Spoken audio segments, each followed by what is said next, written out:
Welcome to the Thought Vault, where we learn to unlock our minds to live with more purpose and bold intention. I'm your host, Emily Vermillion. Take a deep breath and let's get started. Hello and welcome to the Thought Vault today, everyone. I am excited about this topic because it is something that I have definitely had to grow through and learn on the fly because parenting, no, you can't be prepared for that. So let's dive into this episode all about this topic and really focusing on how we can really have a grip on our mindset and what we should challenge ourselves when it comes to parenting.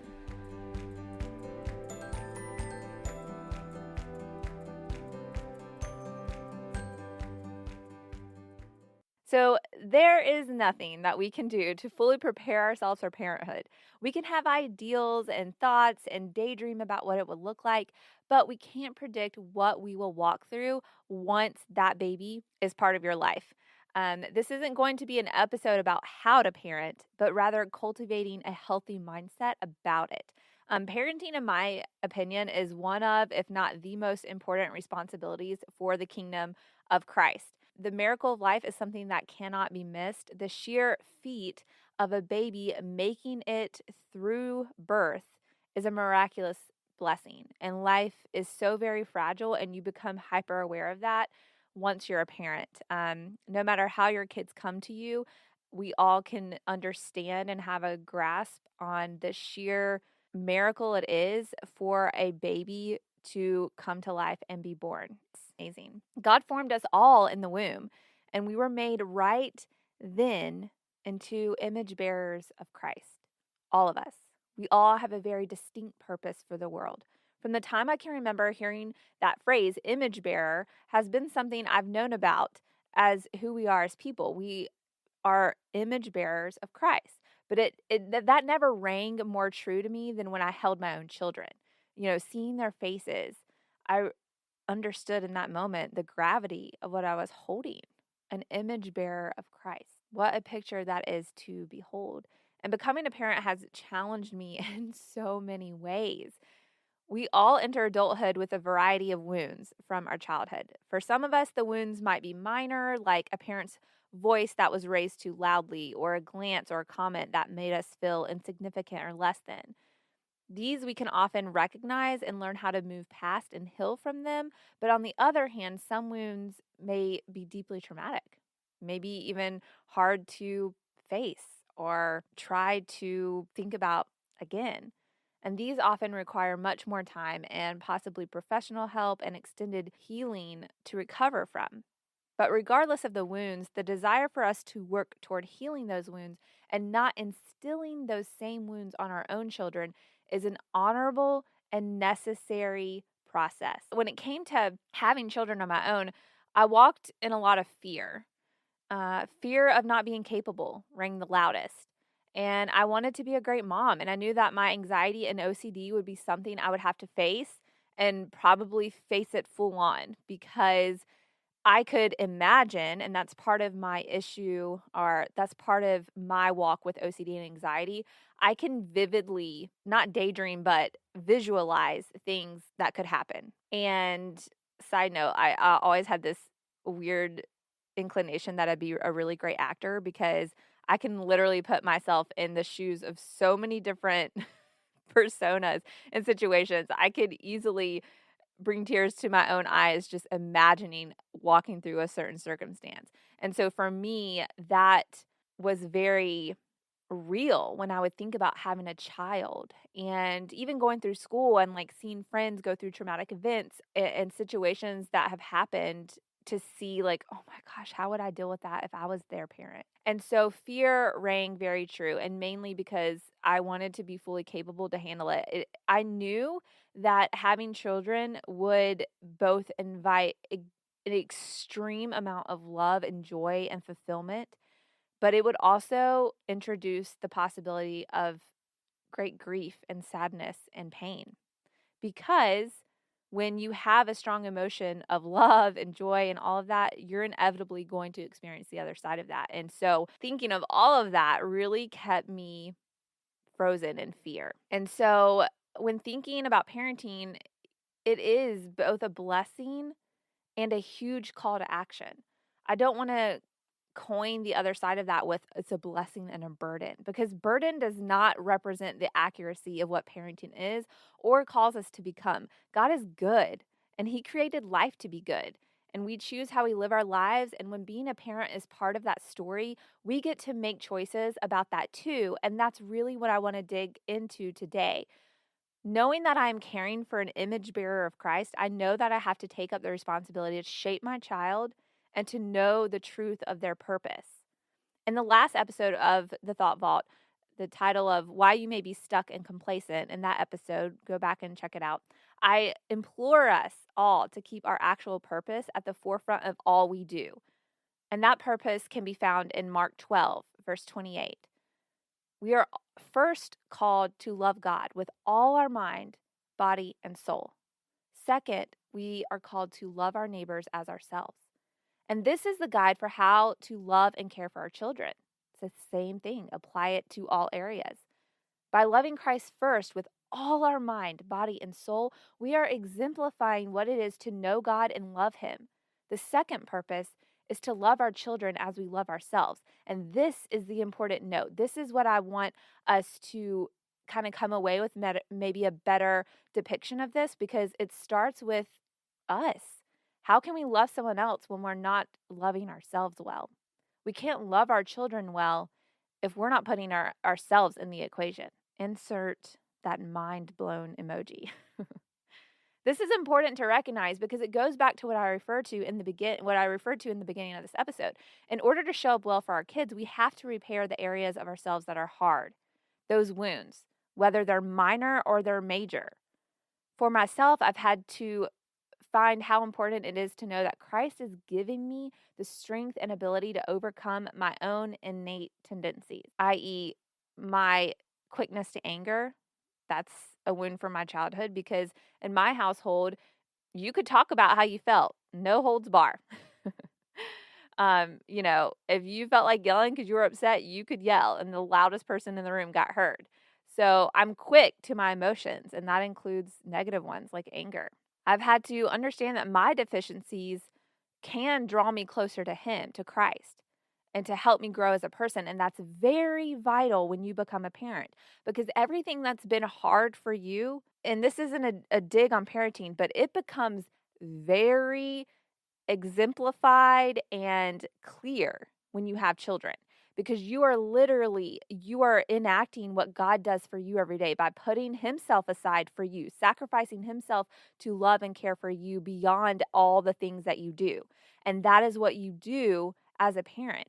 So you have to continuously set your own flesh aside. And that is hard, because up until you become a parent, no matter how long it takes you to become a parent, you've literally been self-sufficient the whole time. You've been thinking about yourself for years and days and thousands of hours and thousands of seconds, millions of seconds of your life has been about you. Okay. Of course, we do things that are extra for other people and all of that, but literally, by and large, every choice you make has to do with you. You're not setting yourself aside for somebody else. In a relationship, you do that partly, but still, it does not compare to the magnitude you have to do that for until you become a parent. It's just another level, right?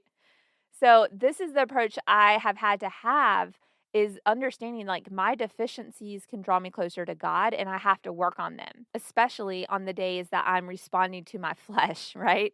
So we all have those days where it's just you're quick to react, you're quick to be frustrated, you're quick to be disappointed and aggravated because things aren't going your way, right? Or they're not meeting your expectations. So the focus is that I want to be, my mindset has been I want to be intentional with the way that I keep driven to better myself. And what I mean by that is, like I mentioned earlier, we have to take care of ourselves. So I have to keep that initial drive to constantly try to be a better version of myself. And that's a daily cross that I pick up and carry as a mother. Because if I'm not beating my flesh, I am nurturing my kids to hold the same wounds and deficiencies of my personality for themselves. And that's a big deal, y'all. When we love ourselves and take care of our needs, we are able to operate in a manner that reflects that love of God, right? And reflects what God does for us. And we can exemplify that to our children, understanding that we are clearly purposed to have children in whatever manner we receive them or stage in life. It is the right time for us, the right time to have a journey with Christ that will give you an opportunity to experience life more fully and to become more fully yourself in Him. So you don't have to question, I can't do this. I'm not equipped to do this. I haven't fixed myself enough to be ready to be a parent. That's a lie from Satan.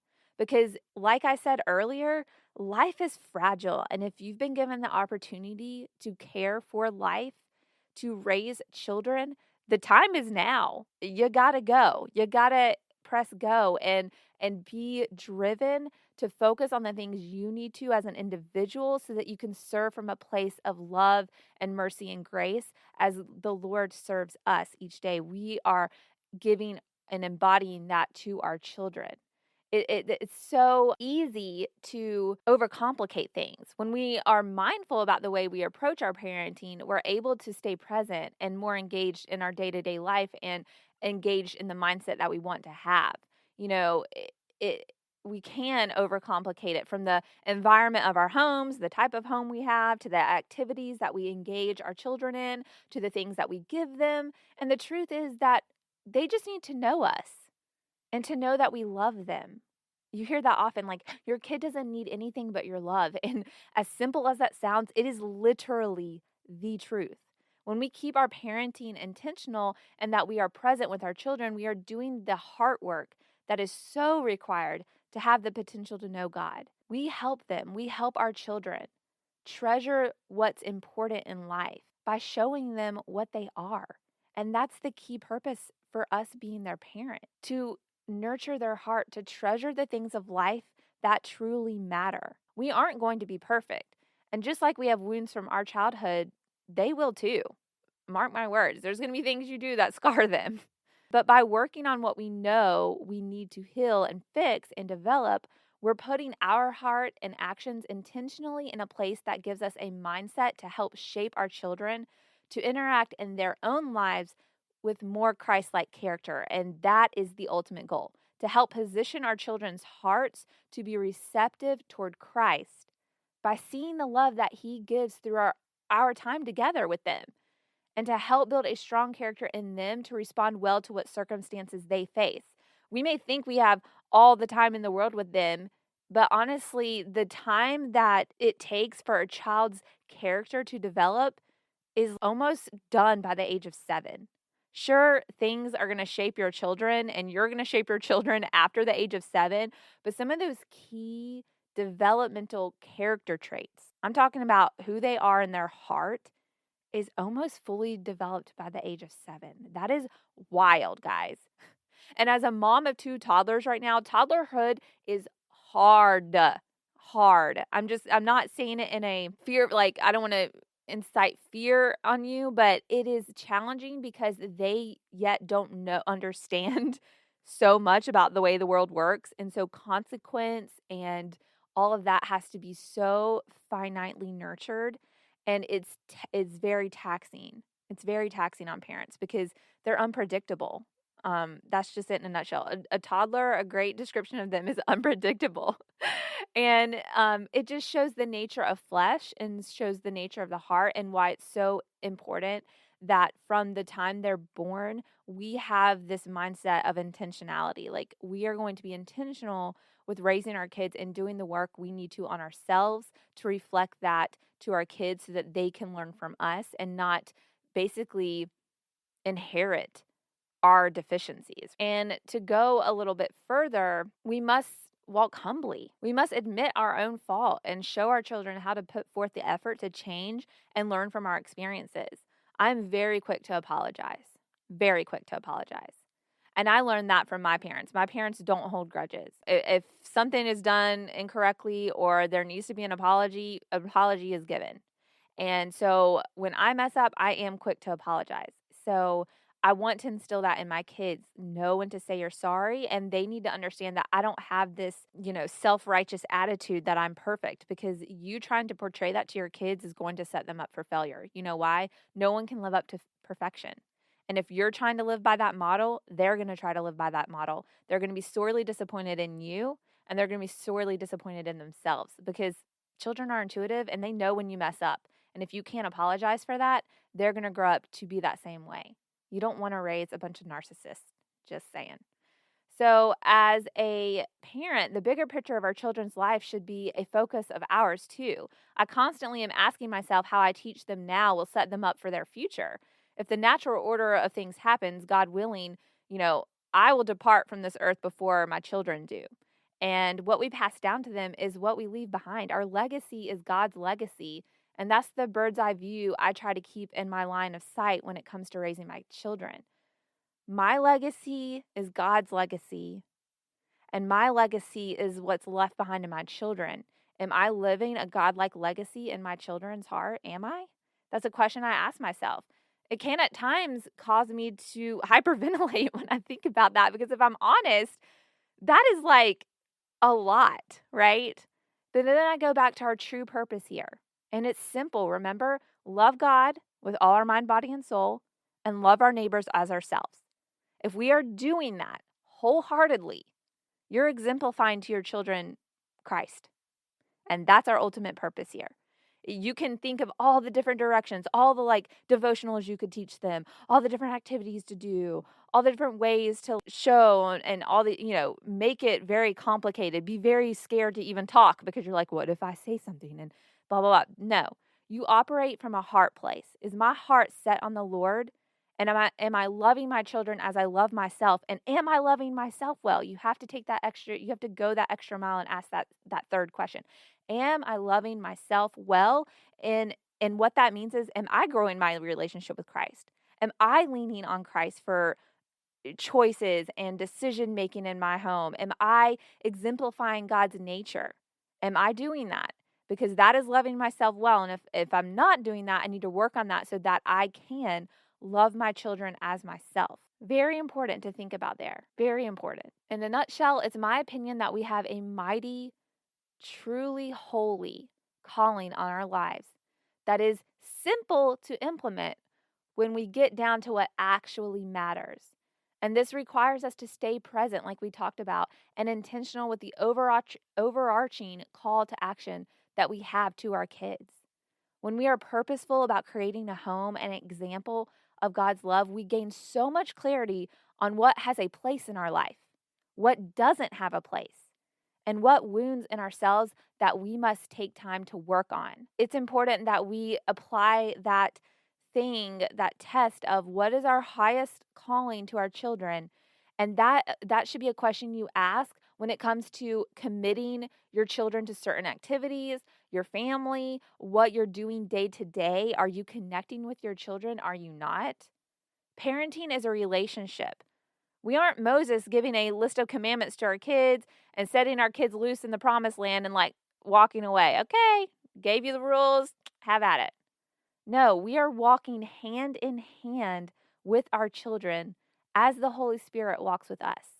And just as God loved Moses when he was leading God's people through his own doubts, Moses had a lot of doubts, and he questioned God, I can't do this. I'm not equipped to do this. God continually held his hand and sent him on that journey that was required of him, because God had appointed him for that purpose, just as he appointed us. God is helping us through our parenting too. He is walking hand in hand with us as we walk hand in hand with our children. And that's such a wonderful image to keep in mind, because it reminds us the purpose here. And like I said earlier, what is the legacy you're leaving in your children's heart? Is it a God legacy? Is it a self-righteous legacy? What type of legacy is it? We have to stay humble. First pride, then the crash. The bigger the ego, the harder the fall. That's Proverbs 16:18 from the Message translation. First pride, then the crash. The bigger the ego, the harder the fall. I've had to fall hard on my ego walking through parenthood. And I can honestly say I'm thankful, because I'm a much better person I'm a much better person now that I'm a mom because God appointed me to be a mother, and that's part of my journey here, and I have to pick up that cross and be intentional to do it well. I'm not going to do it perfectly, but I need to be intentional. That is important. And we must recognize our need to daily lean on Christ and for Christ to lead us in this role of parenting, and know that we have to forgive ourselves and forgive others along the journey because it's a lot to walk through. Our faith is a guiding star in our walk as a parent and is the foundation to what we are doing as parents in relationship to our children. Don't try to be a perfect parent. Try to be a present parent that is quick to ask for forgiveness and learn from mistakes. It's a wild ride that is Christ appointed, and specifically for you with your specific child. It's a Christ appointed relationship. And if your journey feels overwhelming right now, know that you are totally normal. And if you don't have things figured out, welcome to the club. None of us do. We are learning as we go. You're in the right place here. And that's why I wanted to talk about this, because it's such a huge mindset place in our hearts and in our lives. Like, we have to have this well-formed mindset when it comes to parenting, because it gets hard and you have to be able to pull it back and look at it from a bird's eye view. What is the point here, right? What is the overarching call to action in this part of my life, in this area of my life? The whole point here today is to recognize the importance we have to treasure our children and to take the time to consider your intentions and what you are doing to stay purposeful and stay grounded in our true purpose, which is, again, to love God with all our mind, body, and soul, and to love ourselves as our neighbors. It can feel complicated, and while there are certainly complicated matters that we have to deal with as parents that are just mind-blowing at times and difficult and challenging and grieving, the overall focus, though, is still that simple thing.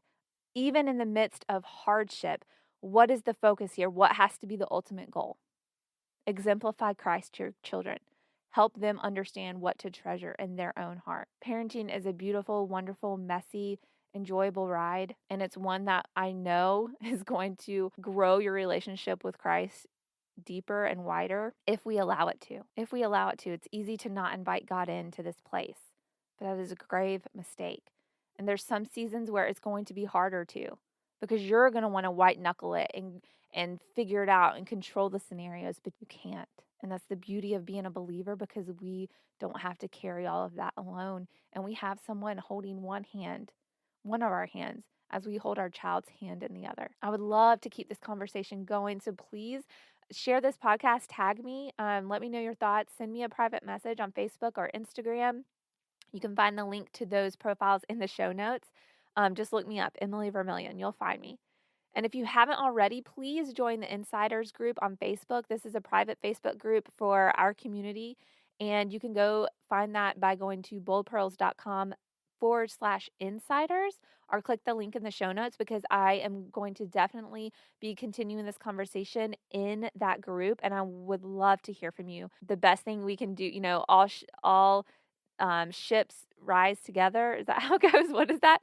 What I'm trying to say is all of our collective wisdom and experience will so serve each one of us if we share things about this parenting journey. So let's keep that conversation going over there.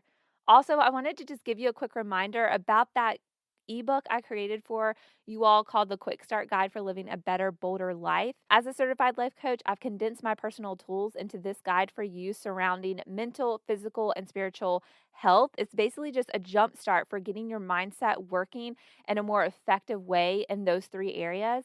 And I know you're going to get a lot out of it by just reading this quick ebook. So you can find that ebook by going to boldpearls.com/resources, or click the link in the show notes to check it out.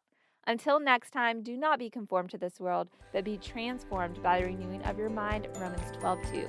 Go live with bold intention, everyone. Bye for now.